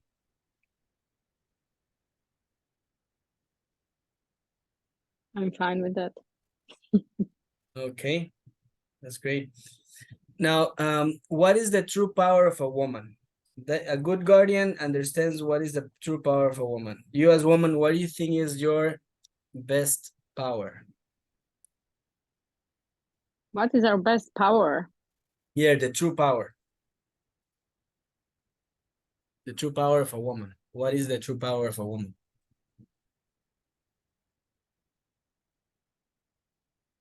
Well, we're more open, like we realize things, like we see things differently than guys, more open-minded. We have a wider picture, a different perspective. We are also capable of having kids. Okay, what if I tell you, I'm gonna give you an example. Let's say that there's a dog that is a stranger dog. If you treat the dog with food, the dog will follow you, right? Right. But if you scare the dog or punish the dog will actually go away. Try to protect. Or could attack you, right? Mm-hmm. So true leadership is reward. Reward is way more powerful than fear. And that is the best power for women, their ability to reward. Ability to? Yeah.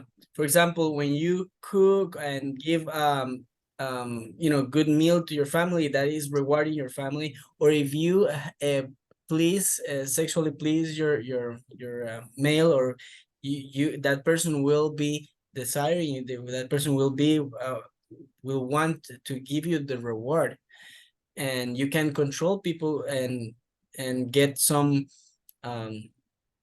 level of authority by simply rewarding, by giving something that you can give. So reward is really powerful. A good guardian will actually not be jealous. He will actually encourage her to have multiple partners, to create an alpha female, a sexing group, to reconnect with nature, because that's how we humans evolved, like the bonobos. And the good guardian will pray for her when he's not around. There's that. That's cool. Yes, society demonizes this type of teachings or natural ways of living, because they want us in low vibration, and they create all kind of demons can make problems when a woman is free and has this ability to share multiple partners. Now, to your question, this video is about marriage. This is a video of my YouTube channel.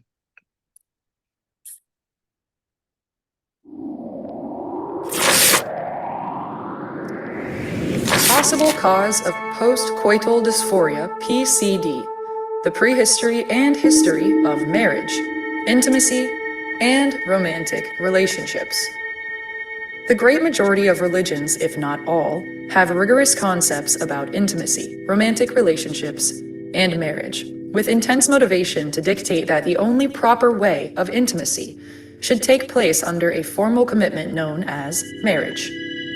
In the Bible, in Ephesians 5:5, it's mentioned the following: "For you know this, recognizing it for yourselves, that no sexually immoral person has any inheritance in the kingdom." Note that these are the words of Apostle Paul, not the word of Jesus. Despite of the consistent recommendations and standards from religions about sexuality, they rarely provide scientific fundamentals to sustain their doctrines about their moral code. Let's analyze some facts that can explain from a scientific standpoint, using references of research made and the study of the history of human biology as foundations to recommend a healthier lifestyle in regard to romantic interactions. Today, science has identified postcoital dysphoria, PCD, to explain times of depression after intimacy. According to the healthline.com, lapses of depression and anxiety are common after intercourse. This concept seems to corroborate the statistics showing the female population with higher levels of depression and unhappiness in comparison to males. After the start of their adolescence, associating depression with sexual activity, dating, and romantic relationships, which generally occurs after adolescence.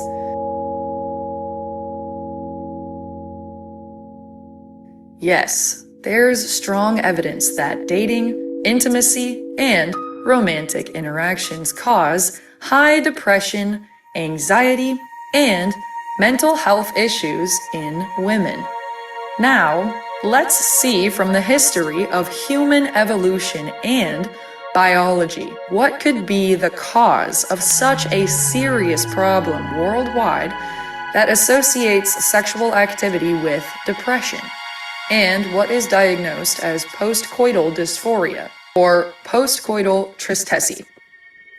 Ancestors of humans were animals that did not show the remarkable difference between the genders that we see today. For them, the pairing was similar to modern primates, wolves, and dolphins, in which females could defend themselves, but at some point in humans' evolution, differences between genders started to appear, in proportion to the increase of brain size. Archaeologists estimate that brain size in our ancestors dramatically increased, being quadrupled in less than 4 million years, according to the Frontier article revised by the Drexel University. For many, such brain size increase, it's an unnatural change or mutation that defies natural evolution. There's archaeological evidence that early humans and ancestors used brutal strengths to force females to pair in coital, making the procreation of human beings and hence our survival a product of the constant and consistent practice of series of rapes, generation after generation for hundreds of thousands, if not millions of years of evolution, making the sex practice as a couple an abusive, violent, terrifying, and traumatic practice. Such long-term behavioral cycle might develop a program in our DNA that associates intimacy with trauma, which might explain the postcoital dysphoria. There's a hypothesis that still needs research and strong evidence that this issue started to get attention by the very start of the first kinds of human civilizations, in which females were protected from sexual assaults in a way in which intimacy was only allowed under supervision or in the presence of the group, such as orgies and sex parties, honoring the natural practice of coital in group, and allowing pairing as a couple strictly under a formal commitment known today as marriage. However, the lack of understanding of the purpose of marriage has distorted the actual value of such commitment, making it a religious artifact of manipulation and control in the last few thousand of years. In fact, according to the CNSR, France The brain size of humans has started to decrease since the last 3,000 years, attributed to the cultural delegation of intellectual autonomy to higher authorities, such as religions, in regards to decision-making about personal life and family, what many call the matrix. The recommendation after evaluation, supported by a number of scientific research, makes group coital the safest way of intimacy and pairing in a couple, as most appropriate for mature partners who want to spend a life together to form a family as a marriage.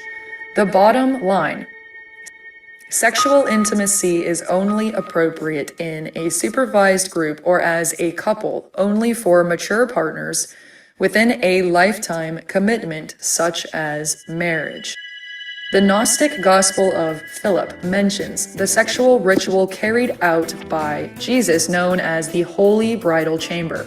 Christ came to heal the separation that was from the beginning and reunite the two, in order to give life to those who died through separation and unite them. A woman is united with her husband in the bridal chamber and will not be separated again. Safety always comes first. Below is a list of reasons to say that sex in a group is safer. 1. Supervision. Any kind of aggressiveness can be addressed quickly. 2. STD prevention. In orgies, preservatives are commonly available to ensure protection. 3. Reduce the probability of postcoital dysphoria. Restimulation of traumatic DNA programs can be avoided since not only two persons are involved as aggressor-victim relationship.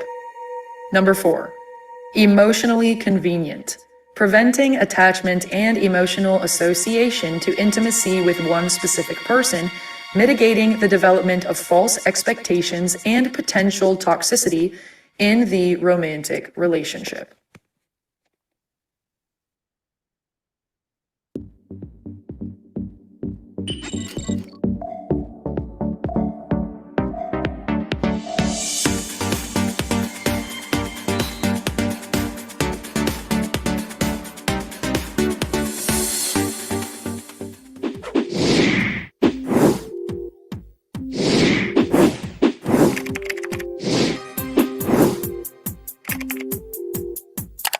If you like our videos, please subscribe and enable the notification bell. Okay, what do you think about this video of the explanation of marriage, the purpose of marriage?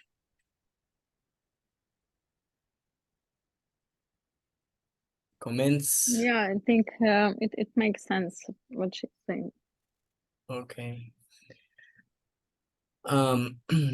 Yeah, that's how we evolve, and you know, in order to protect women, they had to, you know, allow sex, supervised sex, you know, in order to prevent rapes and prevent any kind of abuse or sexual violence. They had to, in the past, they had to, you know, only allow sex under supervision. And marriage was for those who really fell in love. Okay, this guy is safe, you know, that's the way to create guardians. Observe them and give them advice and train them until they are ready for marriage, and that would become a good guardian. Monogamy is realistic when you are mature and when you have you know, a spiritual understanding of sex or the sexuality in a spiritual, in the spiritual perspective. But if you're not mature, if you're not a good guardian, then your marriage or your romantic relationship might not be successful.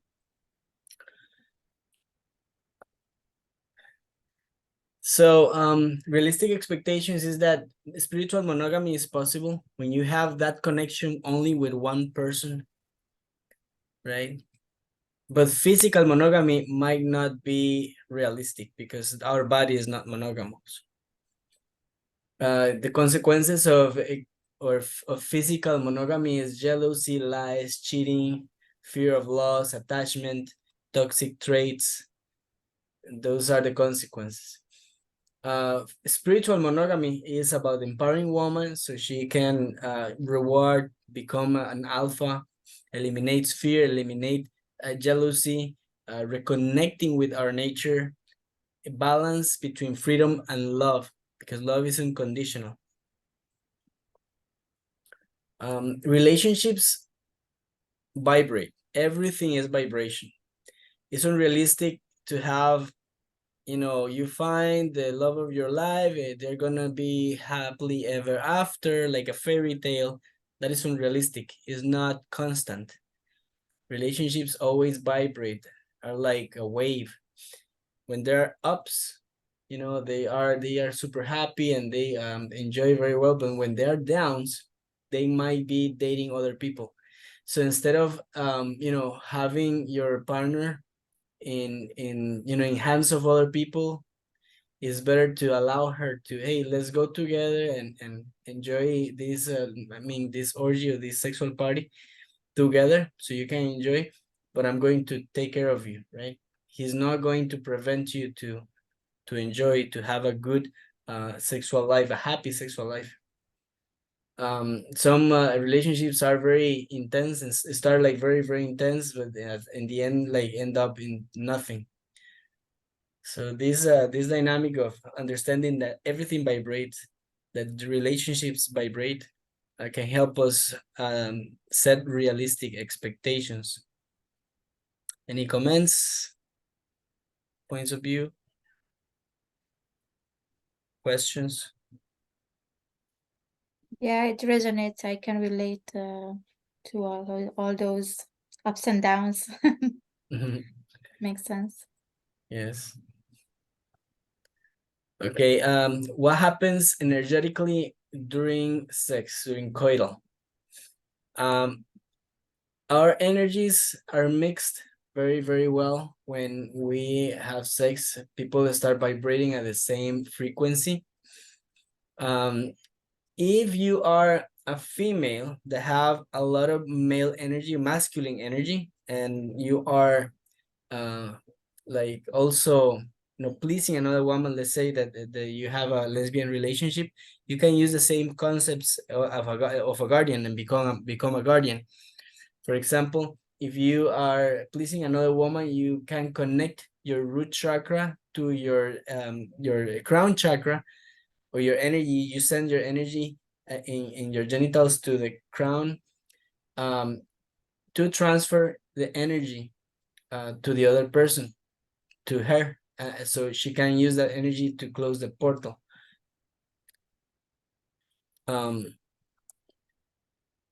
One rule about having sex is that when you, usually the male obtains energy from the female, a lot of female energy, and the male can have that energy, but has to amplify the energy and returns the energy back to her.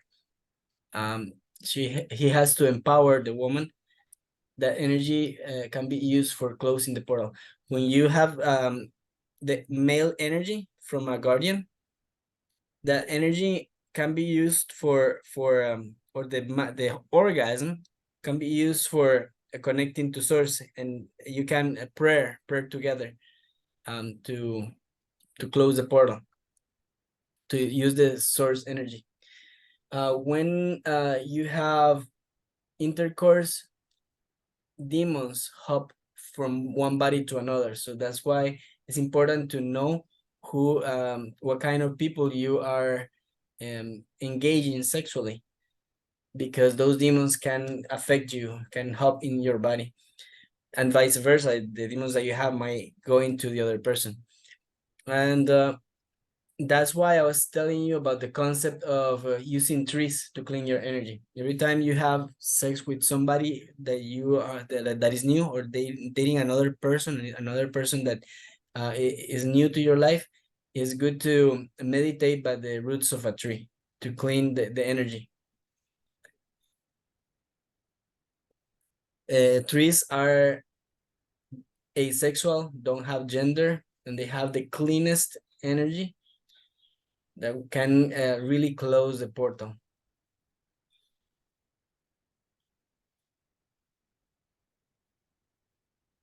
With sexual energy, you can actually manifest realities, and the male can transfer the sexual energy after sex to the woman, amplify doing a forehead to forehead you actually you can grab his head, and you both do an and he will give you energy that you can use to manifest realities, because the female energy is very good at the time of controlling people.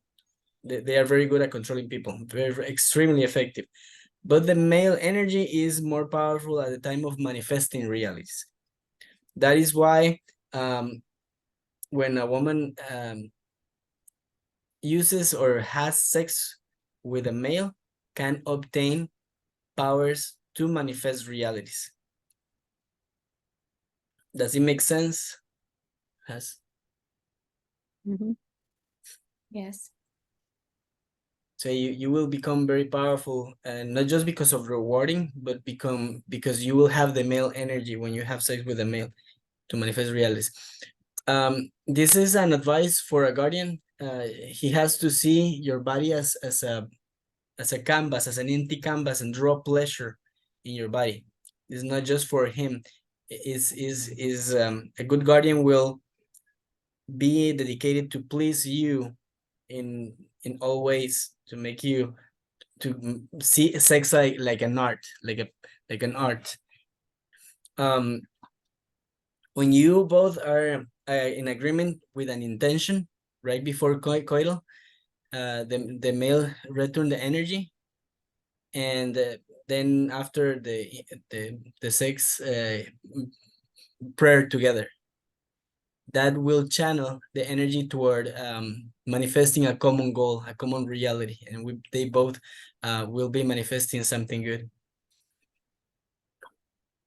The other point about male and female energy is that the female energy attracts, the male energy repels. That is how a guardian can use his female energy to attract. Usually males don't know how to attract females because they use their male energy. So the male energy is like a repels, is like a protector. It is actually not going to attract a woman. The female energy in a male are going to attract woman, because you want somebody who understands you. You want somebody who resonates with you. That female energy will attract you. Another point about sexuality is that if the male is masturbating, thinking of that woman that he wants, he will be using the masculine energy and is going to repel her instead of attracting her. So the male, in order to attract the woman, should actually rub his sack or his balls. And that skin there is very sensitive and can give pleasure to the male, but also will attract the woman. If the male needs to masturbate, he doesn't have to think of that woman he wants to attract, because it will send her negative energy. She will know. She will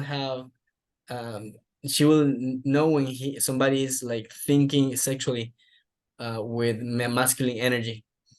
It could be in the other side of the world, but she will know it.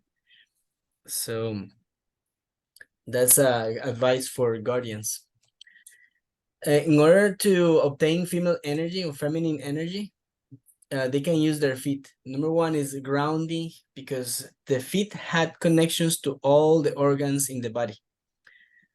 And one way to obtain feminine energy is by doing pedicure. So a guardian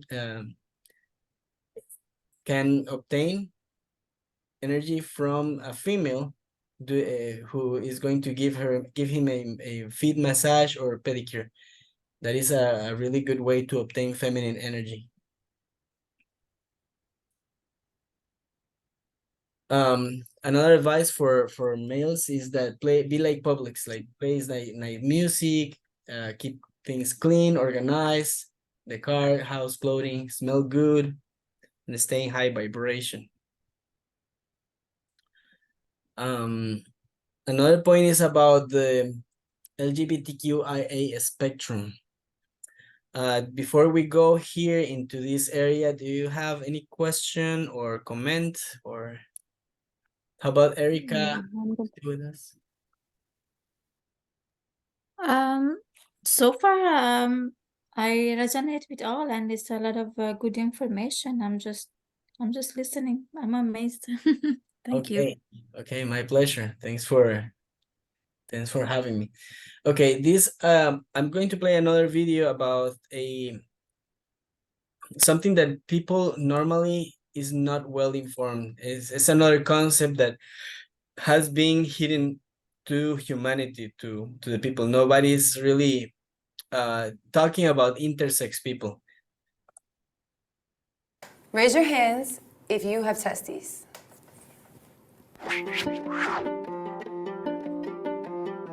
I'm Pigeon. I'm Alice. I'm Emily. I'm Cypher. And we are Intersexy.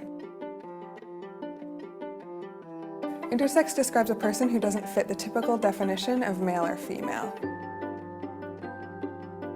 I have XY chromosomes, but typical female genitalia. I'm a girl who has testes and XY chromosomes. I identify as a queer, gender non-conforming intersex person. I identify as a black intersex man. Intersex is not new. It's been around since the beginning of human existence. I mean, there's probably even intersex dinosaurs, if you think about it. Transgender has to deal with your gender identity, whereas intersex has to deal with your biological characteristics. Often, intersex people get surgeries that they don't want, and transgender people have to fight for surgeries that they do want. They gave my mom the excuse that the internal testes were cancerous, that I would develop cancer. They didn't even come up with an excuse, basically, in terms of a health-related reason. They instead just said it was about the appearance. A lot of doctors are very uncomfortable with the idea that I have testes, and they're still trying to get them removed, but I'm perfectly healthy and there's nothing wrong with them. They did a surgery to remove my testes and told my parents to take me home and just raise me as a girl, and I didn't find out about it myself until I was 12. There aren't a lot of options, or medical providers don't explore other options.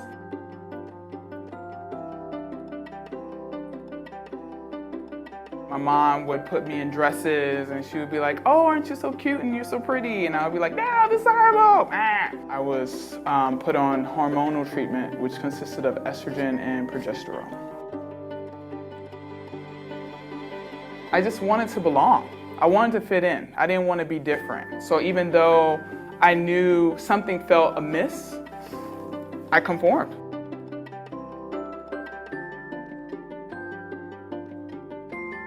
He was very condescending. He was like, "You intersex activists don't know what you're talking about." It's difficult for intersex people to find each other because from an early age we're told not to talk about our bodies. I did feel like I was the only one. My doctors always told me there was nobody else like me, and so it just perpetuates a vicious cycle of shame and stigma that we can't break out of. I would tell another intersex person that you are worthy, you are lovable. Your body is beautiful, you're beautiful. Intersex people don't need to be fixed. There's nothing wrong with them. I know you feel like you might not be able to get through this. I know you might have really dark thoughts, but I want you to know that meeting other intersex people and finding a community or a support group can be one of the most important aspects in your healing process. And we're out there, we're out here, we're here. And I just hope you can find us.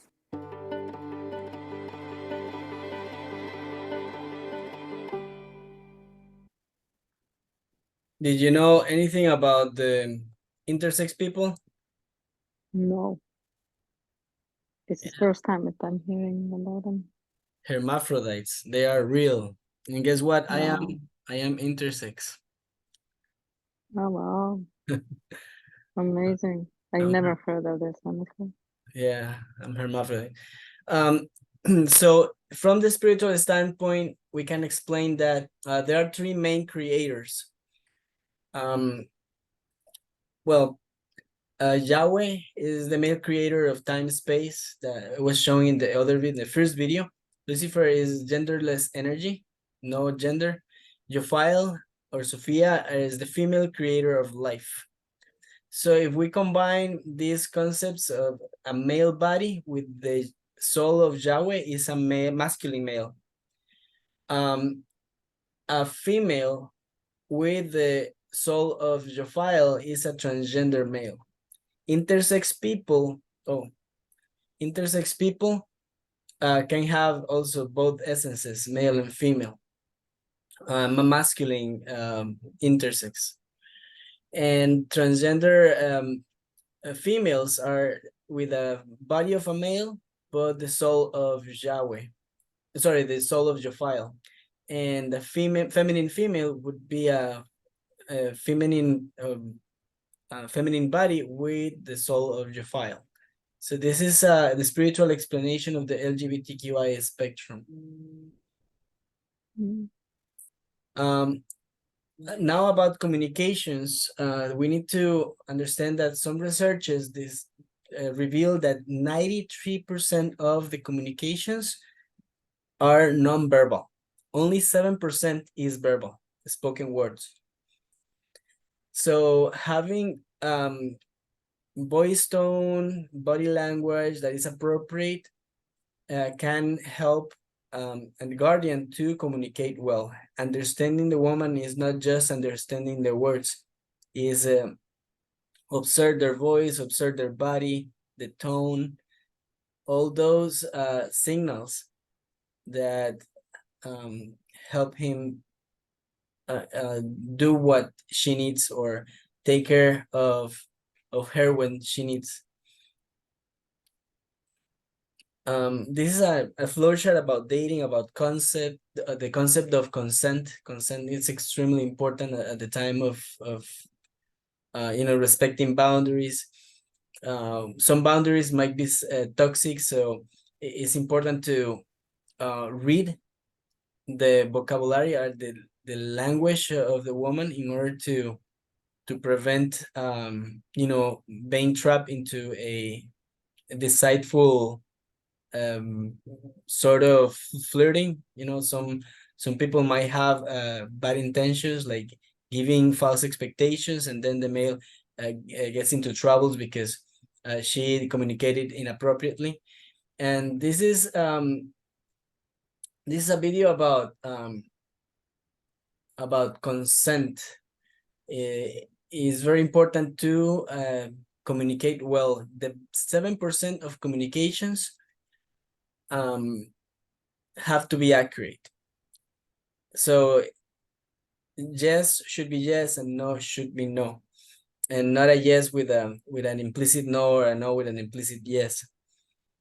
So we're gonna play this video. Do you guys have any questions before playing the video? Yes. Do you know how long we're gonna stay? Because I gotta go somewhere. Like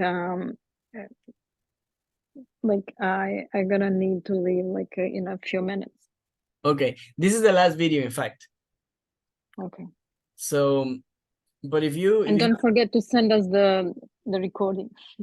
Yes, I will Just send in the case recording. I have to. Okay. Yes, absolutely. All right, so here is the.